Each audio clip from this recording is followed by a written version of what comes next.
Ya, Bismillahirrahmanirrahim. Assalamualaikum warahmatullahi wabarakatuh. Ini adalah pertemuan pertama untuk kuliah hadis. Oke, untuk pertemuan pertama untuk kuliah hadis, insya Allah kita akan mengadakan pertemuan ini selama 14 kali ya, 14 pertemuan. Kemudian nanti insya Allah akan ada UTS, kemudian ada UAS, kemudian akan ada tugas ya, kemudian dan semua itu harus dikerjakan, baik tugas UTS ataupun UAS itu harus dikerjakan karena itu sangat berpengaruh pada nilai kalian. Kemudian untuk penilaian, sistem penilaian nanti akan saya ada sistem penilaiannya adalah 10%. Itu diambil dari kehadiran, kemudian 15% itu dari tugas pertama, kemudian 20% dari tugas kedua, kemudian 25% dari UTS, dan 30% dari UAS. Jadi totalnya itu adalah 100%. Nah, untuk kehadiran itu jelas ya, bahwa setiap pertemuan kalian harus hadir, harus absen juga, harus absen. Kemudian untuk tugas pertama itu akan saya berikan ketika pertemuan sebelum UTS. Jadi ada 7 pertemuan ya sebelum UTS itu. Nah, di antara 2 sampai 7 pertemuan itu akan saya memberikan tugas, dan itu harus dikerjakan ya. Itu tugas pertama. Tugasnya apa? Tugasnya nanti bisa membuat makalah, meringkas, dan lain sebagainya. Itu menyusul ya. Kemudian tugas kedua itu akan saya berikan sebelum UAS, yaitu antara pertemuan ke-8 dan pertemuan ke-14 di antara itu. Nanti itu dikerjakan. Kemudian tugasnya apa? Ya sama, nanti bisa makalah, bisa meringkas, dan lain sebagainya. Nah, itu harus dikerjakan. Itu tugas yang kedua. Jadi ada tugas pertama, ada tugas kedua, kemudian nanti ada UTS, itu juga harus dikerjakan. Kemudian UAS itu harus dikerjakan. Jadi terdiri dari 4 ya. 4 tugas yang harus kalian kerjakan. Ini tugas pertama harus kalian kerjakan, tugas kedua kalian kerjakan, UTS kalian harus kerjakan, kemudian UAS juga kalian harus mengerjakan. Nah, itu kewajiban kalian itu ya, termasuk kehadiran. Nah, jadi 5 elemen itulah yang saya gunakan untuk menilai kalian itu. Insya Allah dengan 5 itu, kalau semua kalian mengerjakan dengan baik ya nilainya bagus lah.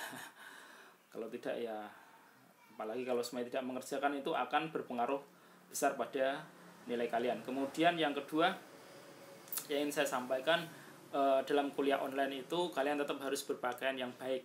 Itu berpakaian yang baik itu ya sopan. Kalau kuliah berarti kalian ya harus pakai baju ya, tidak boleh pakai kaos. Baju itu berkancing dan berkerah, itu baju. Kalaupun kalian pakai kaos, itu pakai kaos yang berkerah. Ini untuk laki-laki. Jadi untuk laki-laki tetap sopan, yaitu harus memakai baju atau pakai kaos yang berkerah. Kemudian untuk yang perempuan tetap pakai jilbab, kemudian ya pakai baju ya, sopan gitu. Nah, ini 2 hal ini yang saya berikan perhatian. Ini karena ini masih online, itu nanti kalau udah offline nanti akan ada beberapa tambahan lagi, seperti ketika sebelum masuk kuliah kita membiasakan untuk menghafal Al-Quran, surat-surat pendek ya, dan lain sebagainya nanti. Oke, langsung saja, ini pertemuan pertama. Kemudian materi kita adalah, yang pertama ini adalah murobahah. Oke, murobahah. Oke, murobahah ini berasal dari bahasa Arab ya, dari kata robiha yarbahu atau ribhun. Ribhun itu untung. Jadi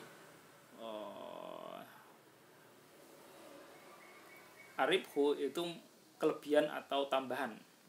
Jadi seperti ini.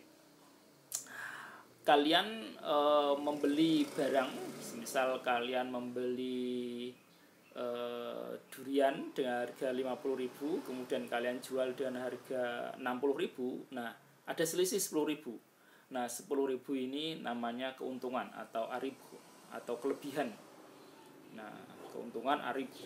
Jadi kita menjual barang harga pokok ditambah keuntungan. Nah, ini namanya murabahah. Tapi dengan syarat kalau murabahah itu kita kasih tahu harga jualnya, harga kulaan ya, harga belinya kita kasih tahu. Nah, ini murabahah. Oke. Secara istilah murabah yaitu bai'u bisamanil awal ma ziyadati ribhi maklum. Nah, ma ziyadati ribhin maklumin. Bai'u bisamanil awal ma ziyadati ribhin maklumin, atau kalau dalam bahasa Indonesianya adalah jual beli dengan harga awal atau dengan harga pokok ya. Nah, ma ziyadati disertai tambahan, disertai ziyadati tambahan, ribhin maklumin keuntungan yang ditentukan atau keuntungan yang diketahui ya. Nah, jadi diketahui jelas untungnya. Semisal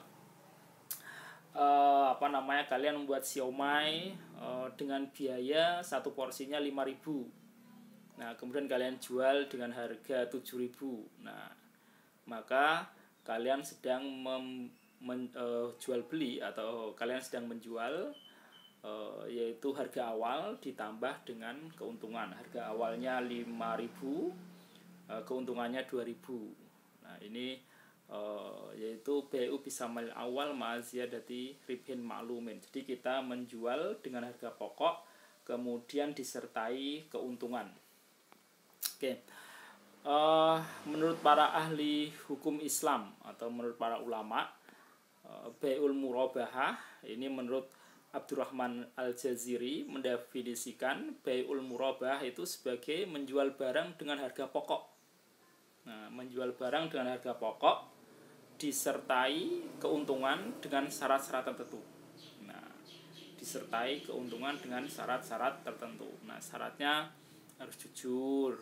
Kemudian harus diketahui dengan jelas dari mana barang itu, diketahui dengan jelas harga pokoknya, diketahui dengan jelas keuntungannya, kemudian diketahui dengan jelas kondisi barangnya. Oke, selanjutnya adalah menurut Wahbah Zuhaili. Menurut Wahbah Zuhaili, bai'ul murabahah adalah jual beli dengan harga pertama beserta tambahan keuntungan. Jadi sama ya, ini definisinya ya, sama dengan di atas, karena yang di atas ini adalah yang mendefinisikan adalah Wahbah Zuhaili, bai'u bisamanil awal ma ziyadati ribhin maklumin. Jual beli dengan harga pertama atau harga pokok kemudian beserta keuntungan. Itu tadi sudah saya sampaikan.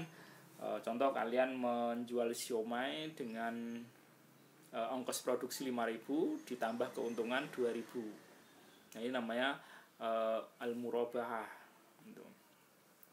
Selanjutnya menurut Ibnu Rusdi, ini filosof ya, mendefinisikan sebagai jual beli di mana penjual menjelaskan kepada pembeli harga pokok. Nah, ini menurut Ibnu Rusdi. Jadi murabahah itu ketika seorang penjual itu bertransaksi dengan pembeli, sedangkan penjual itu menyampaikan harga pokoknya. Nah, dan dia meminta keuntungan kepada pembeli. Intinya, misal kalian membeli motor bekas, harganya 6 juta.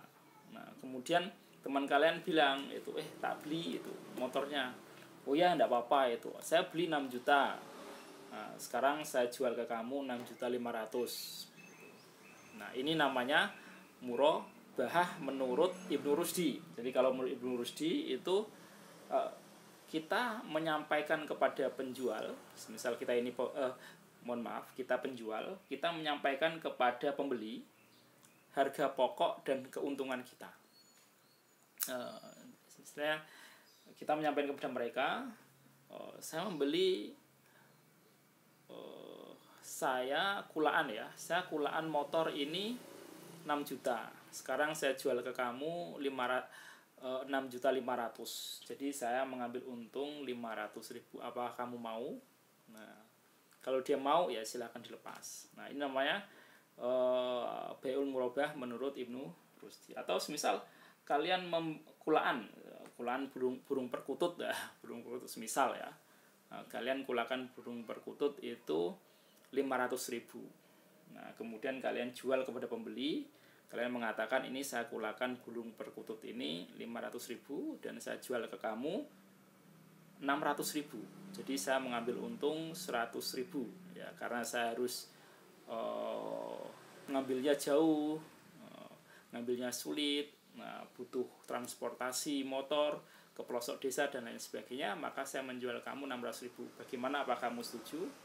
Nah, ketika terjadi persetujuan dari pembeli, nah maka terjadilah jual beli murabah. Mohon maaf, ini yang atas nih seliru, ini bukan murabah, ini murabah ya, bukan mudharabah ya, ini murabah. Mohon maaf, murabah. Oke, mohon maaf, ini belum saya ganti, mohon maaf. Ya, murabah itu disyaratkan. Jadi kalau mohon maaf terus nih.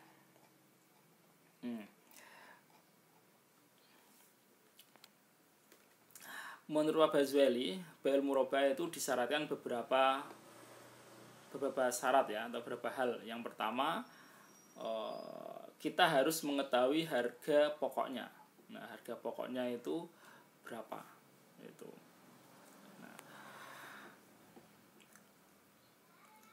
Agar kita mengetahui harga pokoknya. Jadi kita di sini kita bisa membedakan antara murabahah, kemudian tauliyah, kemudian dengan wadiah. Jadi kalau murabahah itu kita menjual barang itu disertai keuntungan.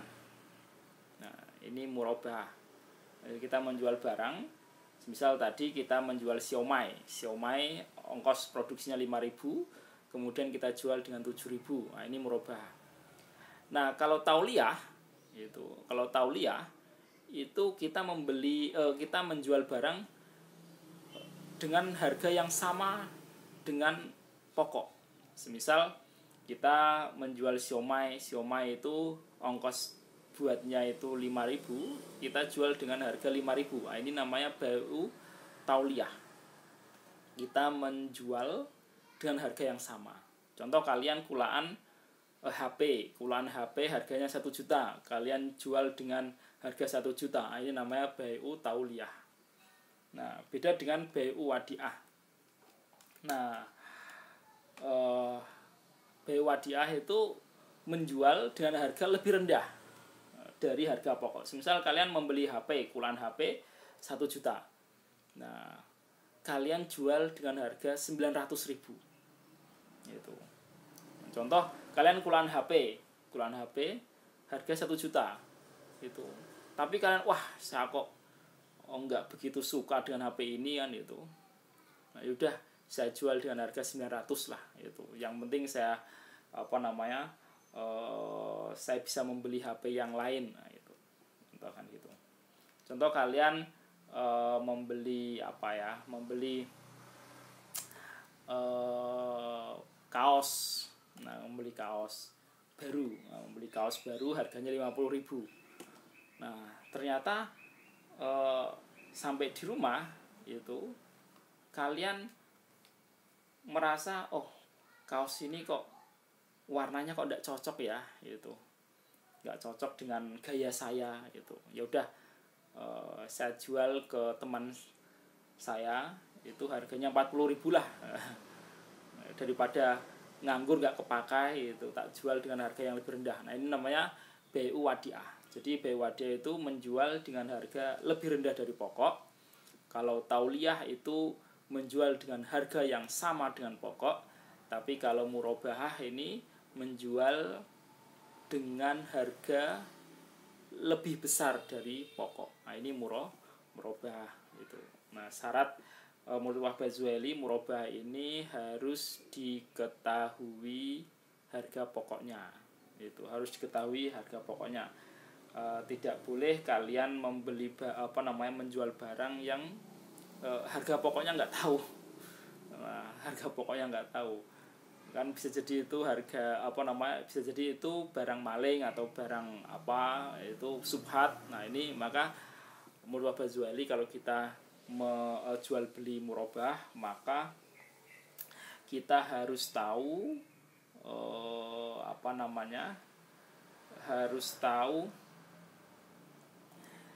harus tahu harga pokoknya, okay.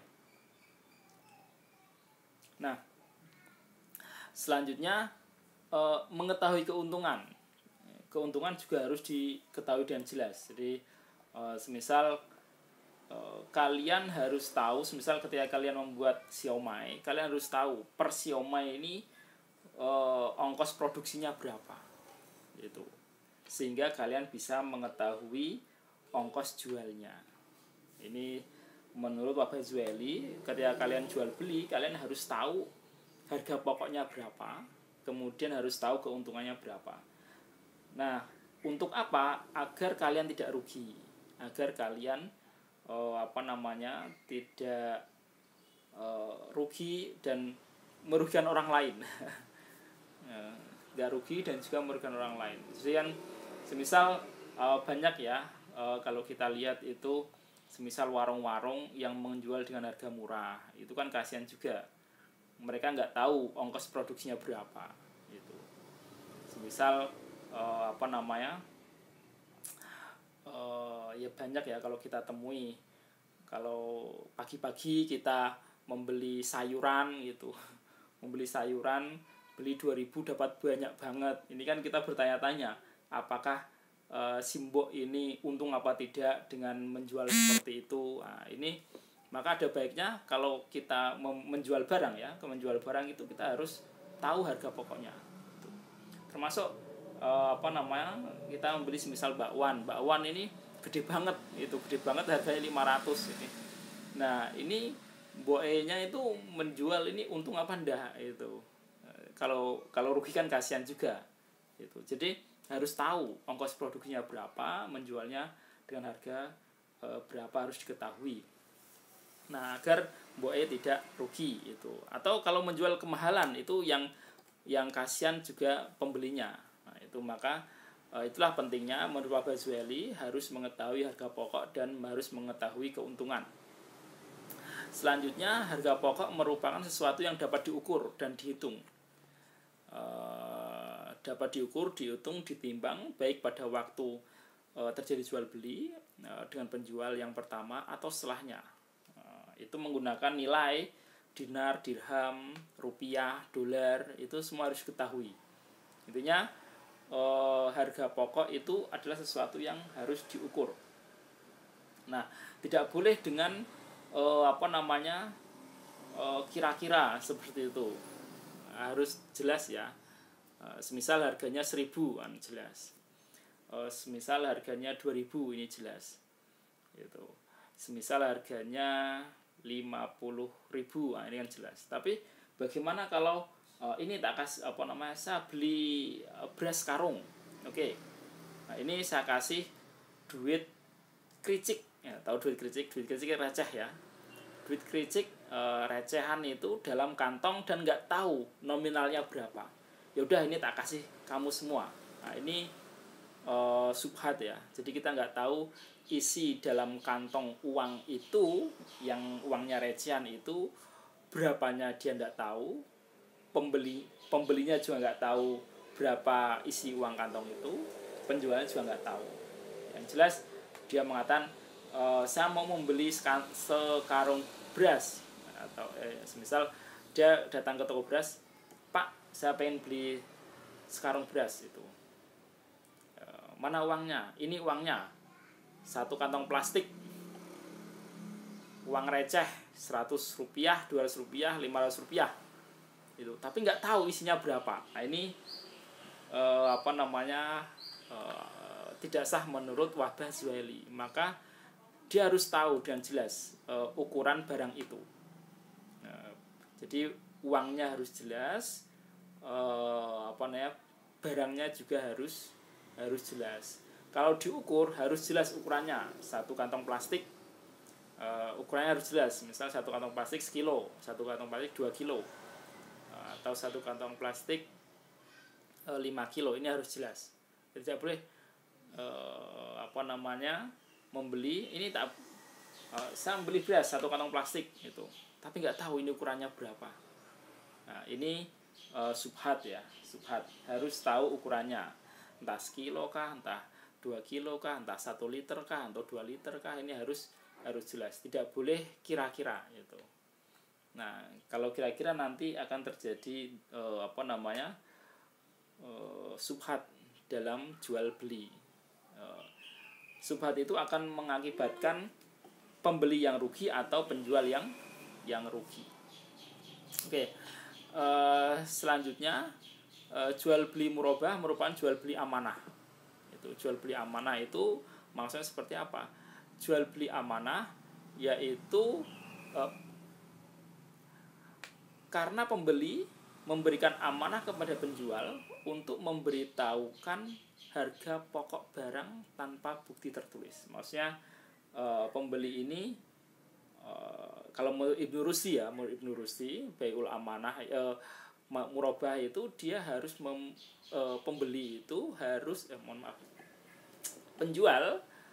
Jadi menurut Ibnu Rusdi, penjual itu harus memberitahukan kepada pembeli harga pokok sekaligus keuntungannya. Nah, ini menurut Ibnu Rusdi ya. Harga pokok sekaligus keuntungannya. Jadi ini murabahah.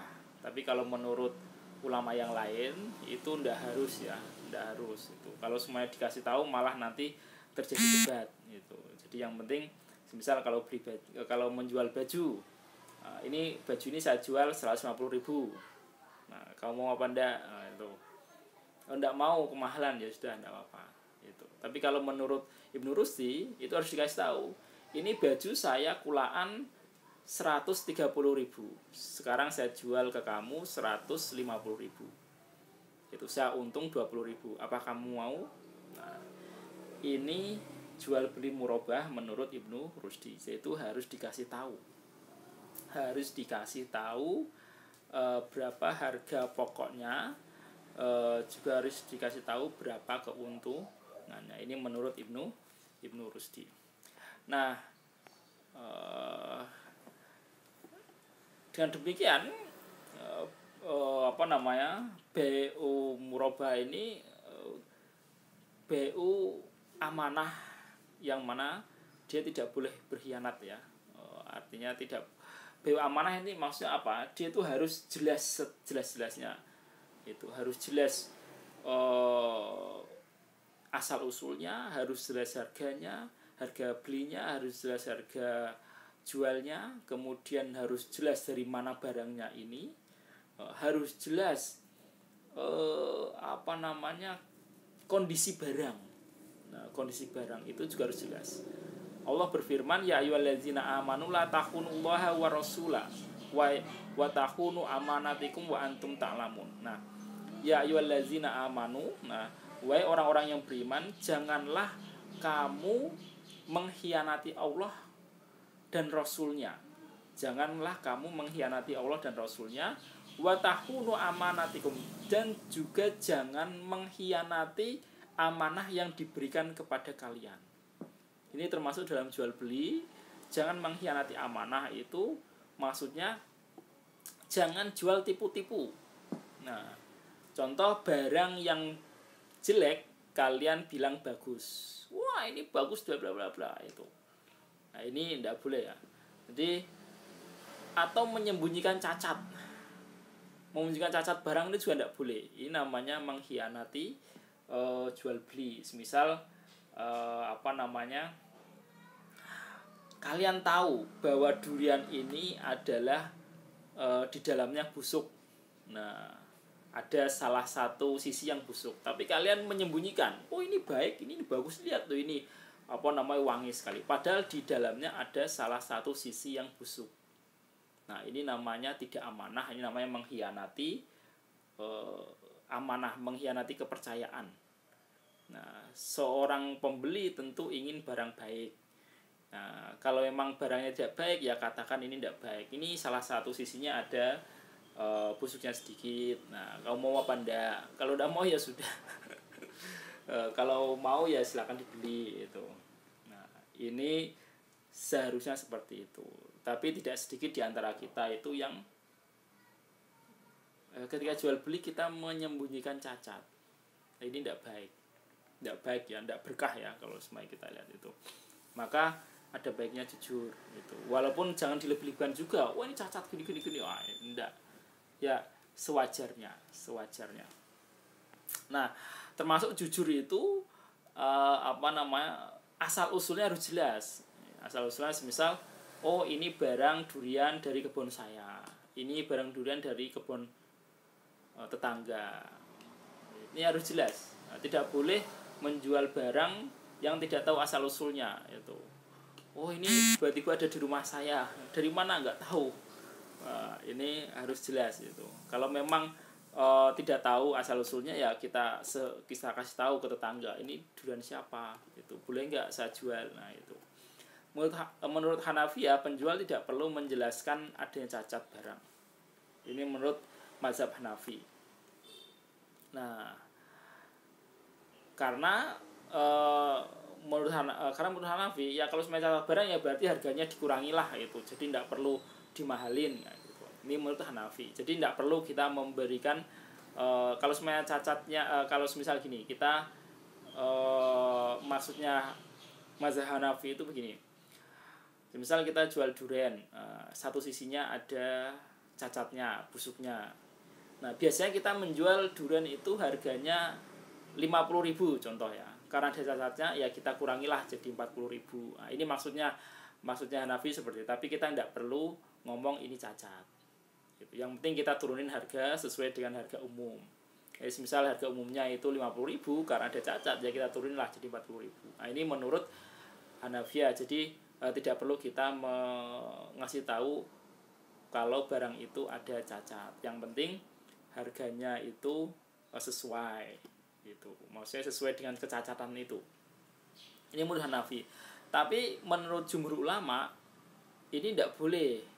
Itu namanya termasuk khianat. Dalam jual beli itu termasuk khianat. Karena apa? Pembeli tentu merasa kecewa, barangnya cacat, barangnya rusak. Maka menurut jumhur ulama atau menurut mayoritas ulama, kalau jual beli itu ya clear, itu harus terang semua. Barang ini baguskah, barang ini rusakkah, kalau ada rusak itu rusaknya di mana, gitu. Termasuk kita harus amanah terhadap dari mana barang ini berasal, tangan pertama siapa, tangan kedua siapa, apakah pernah jatuh, apakah pernah tertabrak dan lain sebagainya. Itu kalau jual motor kan biasanya, wah ini motor kilometernya masih rendah, masih 80.000, padahal itu sudah disetting. Atau motor ini tidak pernah tabrakan, padahal sudah pernah tabrakan dan rusak di dalamnya. Nah, ini tidak boleh. Ini menurut jumhur ulama itu tidak boleh. Artinya itu termasuk bagian dari khianat. Itu artinya kita mengkhianati pembeli, calon pembeli. Maka kalau kita menjual ya kita omongkan langsung itu. Ini kondisinya seperti ini, saya jual dengan harga segini ya, seperti itu. Ya kita mencari keberkahan lah ya. Kalau semuanya jual beli kita mencari keberkahan gitu. Kalau menurut Hanafi itu tidak perlu cacat itu diucapkan, nggak perlu. Tapi yang jelas cacat itu, kalau memang ada cacat berarti harganya disesuaikan dengan kecacatan itu. Ini menurut Hanafi gitu. Oke. Selanjutnya menyembunyikan cacat tidak boleh, menyembunyikan asal usul juga tidak boleh. Kemudian menyembunyikan harga asli itu juga tidak boleh. Harga aslinya itu semisal kalian kulaan kalian kulakan motor, nah 5 juta, kalian bilang oh ini saya kulakan saja ini sudah 6 juta, ini sekarang saya jual ke kamu itu 6 juta itu.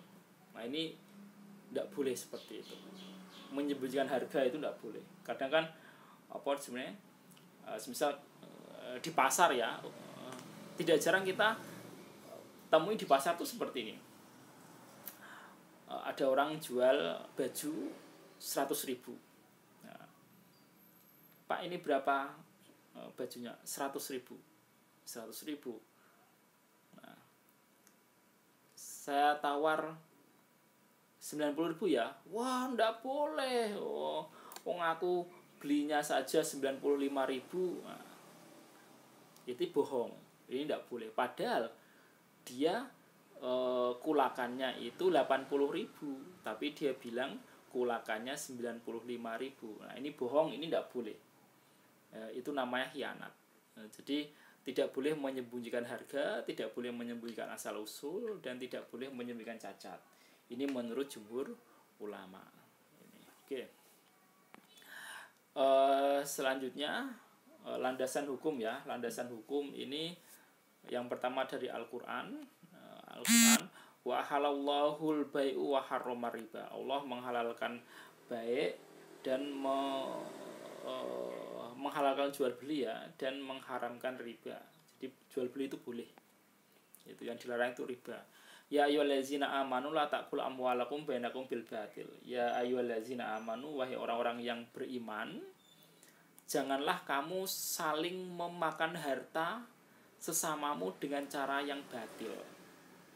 Intinya, wahai orang-orang yang beriman, janganlah kamu saling memakan harta dengan cara yang batil. Nah, contoh batil itu tadi bilang, oh ini harganya saya kulakan itu 95.000, padahal kulakannya 80.000. Nah ini batil. Atau oh ini bagus ya, padahal itu ada cacatnya. Oh ini tidak pernah tabrakan motornya, padahal pernah tabrakan. Oh ini HP ini tidak pernah jatuh, padahal pernah jatuh. Oh ini HP ini tidak pernah dibongkar, ternyata pernah dibongkar. Nah ini namanya batil. Ya ayyuhallazina amanu la ta'kulu amwalakum bainakum bil batil. Jangan saling memakan harta dengan batil. Contoh dengan batil itu kalian hutang tidak dibayar. Itu atau saya sering menemui ya, misal orang disetori barang tapi dia tidak mau membayar. Contoh kalian punya toko buah. Kalian punya toko buah, kemudian ada petani buah menyetori barang ke kalian. Kemudian barangnya sudah laku, tapi kalian bilang wah barangnya jelek nggak laku. Nah, ini batil, nggak boleh ya. Itu disetori barang, ya kalau laku ya uangnya dikasih ke yang nyetor, karena seperti itu. Jadi karena seperti itu. Nah, atau dulu teman saya kulaan salak dari daerah Lampung. Jauh banget ya, salak dari daerah Lampung. Itu dia membeli salak lewat online ya. Kemudian yang pertama dia beli satu truk, nah, dikirim barang. Yang kedua, dia membeli, uangnya transfer, kemudian barangnya dikirim. Yang ketiga, uangnya transfer tapi barang nggak dikirim-kirim. Nah ini batil, haram, dosa, tidak boleh seperti itu ya. Nah selanjutnya landasan dari sunnah An Rifai bin Rafi' radhiyallahu anhu anna Nabi sallallahu alaihi wasallam su'ila Aikas bin Atyab. Nah dari Rafi' radhiyallahu dia mengatakan bahwa Nabi ditanya Ayukas bin Atyab, pekerjaan apa yang paling baik? Nah kemudian Nabi menjawab, pekerjaan seorang laki-laki atau amalu rajulin biyadihi wa kullu amalin mabrur. Sebaik-baiknya pekerjaan itu adalah pekerja adalah seorang laki-laki yang bekerja dengan tangannya sendiri. Nah, ini pekerjaan yang baik. Ini perlu diingat bagi laki-laki ataupun bagi perempuan ya, khususnya laki-laki. Yaitu sebaik-baiknya pekerjaan itu adalah pekerjaan dengan tangannya sendiri. Maksudnya apa? Jangan menggantungkan pada orang lain. Malu. Jadi laki-laki bergantung pada wanita, ya malu. Jadi laki-laki bergantung pada orang tua, minta duit sama orang tua, ndak mau bekerja, malu. Itu ndak apa-apa. Kalian bekerja apapun. Itu yang penting dapat duit halal. Itu lebih baik daripada menipu. Itu lebih baik daripada bergantung pada orang tua. Itu lebih baik bergantung pada istri saya. Wah, ini tidak boleh gitu ya, malu gitu. Jadi sebaik-baiknya pekerjaan menurut Rasul itu adalah seorang laki-laki bekerja dengan tangannya sendiri, tidak meminta-minta, tidak bergantung pada orang lain. Ya, tidak bergantung pada orang yang mandiri ya. Itu selanjutnya. Dan setiap jual beli yang mabrur itu yang baik itu ya yang tadi amanah, tidak khianat. Amanah itu ya jujur harga, jujur asal usul, itu jujur kondisi barang. Nah, ini namanya mabrur. Nah, dari ijma ulama. Jadi transaksi jual beli murabah ini boleh ya. Itu kaidah fikih al aslu fil muamalat ibah. Jadi fikih itu menerangkan bahwa muamalat itu mubah. Nah, sifatnya boleh kecuali ada sesuatu yang mengharamkannya. Jadi pada dasarnya segala sesuatu jual beli itu di dunia ini boleh kecuali ada dalil yang mengharamkan. Online, apakah online boleh? Boleh. Tapi kan kita nggak tahu barangnya, gitu. Walaupun kita nggak tahu barangnya, selama penjual itu memberikan deskripsi yang benar, maka itu sah. Selama penjual memberikan foto yang benar, maka itu sah. Yang tidak sah itu kalau jual beli online itu fotonya bagus. Misal kalian membeli baju, bagus sekali di foto, kinclong. Tapi ketika barangnya sampai di rumah itu butek, tidak kinclong. Nah, ini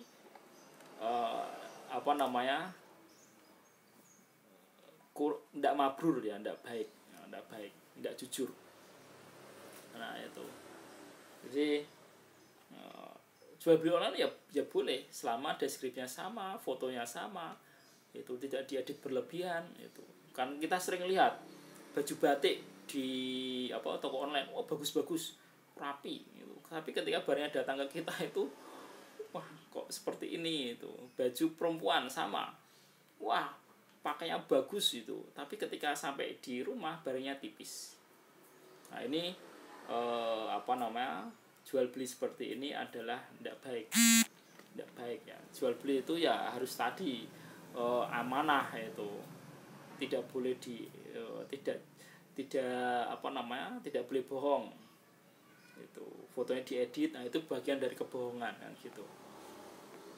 Oke, fatwa DSN ini juga membolehkan murabah.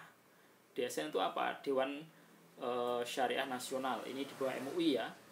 Yang Komisi Fatwa Indonesia ini mengatakan bahwa murabah itu ya boleh. Itu. Selanjutnya rukun dan syarat sahnya jual beli. Rukun murabah itu ada pihak-pihak yang melakukan akad. Siapa itu yang melakukan akad? Penjual, ada pembeli. Nah, ini. Yang kedua, ada objek yang diakadkan.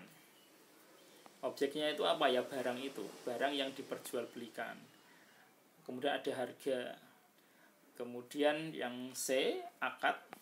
Nah, akad itu ada ijab, ada qabul. Jadi ini rukun murabah. Jadi harus ada penjual, ada pembeli, ada barang yang diperjualbelikan, ada harga. Nah, ini akadnya harus ada ijab dan qabul. Tidak boleh diam-diaman. Kalian taruh uang ambil barang. Nah, ini tidak boleh. Ya, itu boleh kalau kalian sudah terbiasa. Semisal kalian langganan bakwan di tetangga kalian. Nah, kalian naruh uang 1.000 langsung ngambil 2, itu boleh.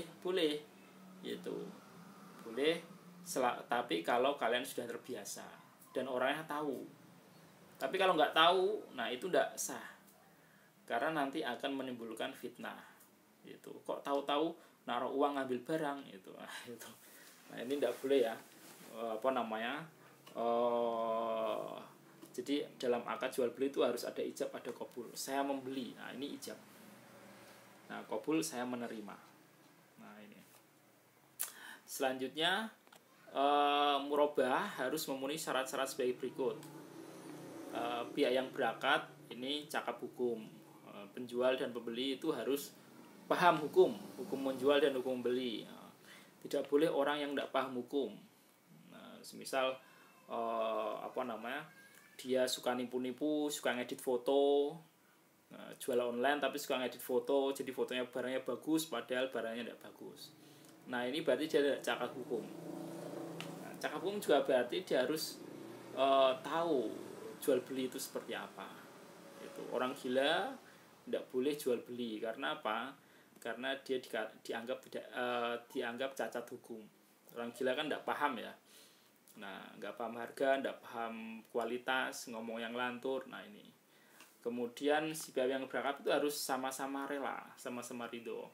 Tidak dipaksa untuk membeli. Itu. Beli tah ini, beli itu. Beli nggak? Kalau nggak beli kamu tak tusuk. Nah, itu beli nggak? Kalau nggak beli kamu tak pukul. Nah, ini tidak sukarela namanya. Ini di bawah tekanan.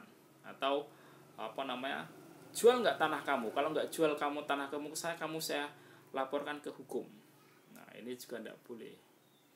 Nah, objek yang diperjualbelikan itu juga harus barang yang halal, tidak termasuk barang yang haram. Jual beli narkoba ini haram, tidak boleh ya. Itu barang juga harus mengandung manfaat. Itu mengandung manfaat. Kalau sekarang ini barang yang bisa dijual itu apa saja bisa dijual. Kalau semuanya yang paling terbaru itu jual NFT, itu jualan gambar, ada gambar seni, kadang ya cuma kotak-kotak itu tapi harganya mahal. Nah, itu ya mungkin ya manfaatnya ada di seninya itu. Apakah boleh selama itu ada manfaatnya. Oke. Penyerahan objek murabah dari penjual kepada pembeli dapat dilakukan. Nah, dapat dilakukan ini artinya bisa ketemu langsung atau bisa lewat transfer, lewat kirim barang online, itu juga boleh. Intinya harus sudah diserahkan. Itu. Contoh kalian menjual, saya punya barang bagus ikan tuna bluefin. Nah, di mana? Itu di dasar laut. Cari sendiri. Nah, ini kan tidak bisa ditransferkan ya. Gimana? Masa kita suruh ngambil ikan tuna bluefin di samudra suruh ngambil sendiri kan? Nah, ini tidak boleh. Kemudian merupakan hak milik penuh. Tidak boleh menjual barang orang lain. Itu barangnya tetangga kalian jual, padahal tetangganya nggak tahu. Tetangga kalian nggak tahu kalau barangnya diambil kalian kemudian kalian jual. Jadi harus jelas ini milik siapa, dan kalau semuanya kalian menjual, kalian punya kuasa dari orang yang memilikinya. Itu. Selanjutnya sesuai spesifikasinya antara yang diserahkan penjual dan yang diterima. Jadi spesifiknya harus sama ya. Kalau kalian menjual baju dengan foto, ya, ini loh fotonya seperti ini, maka ketika kalian menyerahkan juga harus sama fotonya dengan foto. Nggak boleh fotonya kinclong kemudian yang kalian berikan itu kusam. Nah, ini nggak boleh. Nah, selanjutnya harus ada sigot. Sigot itu harus jelas, spesifik. Nah, ini saya jual, ini saya beli, itu harus spesifik. Ini saya beli, oke, saya terima pembelian kamu. Nah, ini harus jelas. Nah, itu. Kalau tidak jelas, nah maka itu tidak sah. Itu bisa sah, tapi kalau itu sudah menjadi biasa. Contoh tadi kalian naruh uang kemudian langsung ngambil bakwan itu ya. Kalian naruh uang 1.000 langsung ngambil bakwan 2. Apa boleh itu. Tapi kalau itu sudah membiasa itu. Oke. Jenis-jenis murabah ini ada murabah modal kerja, kemudian murabah investasi, kemudian murabah konsumsi. Nah, modal kerja itu semisal seseorang itu membeli barang-barang untuk modal kerja.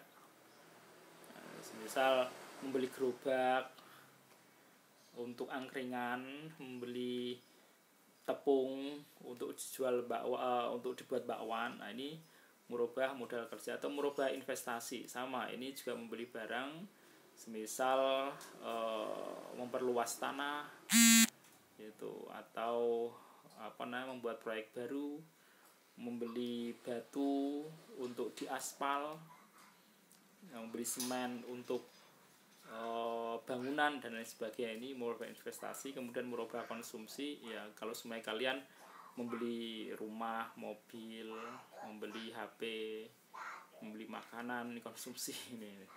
Oke, saya kira demikian. Kalau semuanya ada pertanyaan silakan di-share di grup WhatsApp ya. Syukuran. Assalamualaikum warahmatullahi wabarakatuh.